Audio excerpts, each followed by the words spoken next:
ನೂತನ ಜಲಸಂಪನ್ಮೂಲ ಸಚಿವ ಎನ್ ಚೆಲುವರಾಯಸ್ವಾಮಿ ಅವರು ಅಧಿಕಾರ ವಹಿಸಿಕೊಂಡ ಬೆನ್ನಲ್ಲೇ ರಾಜ್ಯದ ಮಹತ್ವಾಕಾಂಕ್ಷೆಯ ಮೇಕೆದಾಟು ಕುಡಿಯುವ ನೀರಿನ ಯೋಜನೆ ಕುರಿತು ಹಿರಿಯ ಅಧಿಕಾರಿಗಳೊಂದಿಗೆ ಸಭೆ ನಡೆಸಿದರು.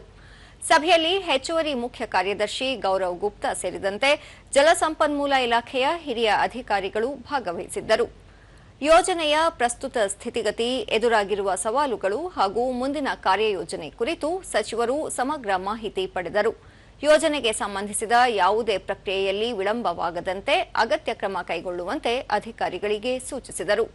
ವಿಸ್ತೃತ ಯೋಜನಾ ವರದಿ, ಅಗತ್ಯ ಅನುಮತಿಗಳು, ಪರಿಸರ ಮತ್ತು ಅರಣ್ಯ ಸಂಬಂಧಿತ ವಿಷಯಗಳು, ಭೂಸ್ವಾಧೀನ, ಪುನರ್ವಸತಿ ಹಾಗೂ ತಾಂತ್ರಿಕ ಅಂಶಗಳ ಕುರಿತು ಸಭೆಯಲ್ಲಿ ಚರ್ಚಿಸಲಾಯಿತು. ಬೆಂಗಳೂರು ಸೇರಿದಂತೆ ರಾಜ್ಯದ ನಗರ ಪ್ರದೇಶಗಳ ಭವಿಷ್ಯದ ಕುಡಿಯುವ ನೀರಿನ ಅಗತ್ಯವನ್ನು ಗಮನದಲ್ಲಿಟ್ಟುಕೊಂಡು ಮೇಕೆದಾಟು ಯೋಜನೆಗೆ ಆದ್ಯತೆ ನೀಡಬೇಕು. ಕರ್ನಾಟಕದ ಜನರ ಕುಡಿಯುವ ನೀರಿನ ಹಕ್ಕು ಹಾಗೂ ರಾಜ್ಯದ ಹಿತಾಸಕ್ತಿಯೊಂದಿಗೆ ಯಾವುದೇ ರಾಜಿ ಇಲ್ಲ ಎಂದು ಸ್ಪಷ್ಟಪಡಿಸಿದರು. ಬಾಕಿ ಇರುವ ಅನುಮತಿಗಳು ಮತ್ತು ಮುಂದಿನ ಕ್ರಮಗಳ ಕುರಿತು ಸಮಗ್ರ ಪ್ರಸ್ತಾವನೆ ಸಿದ್ಧಪಡಿಸಬೇಕು.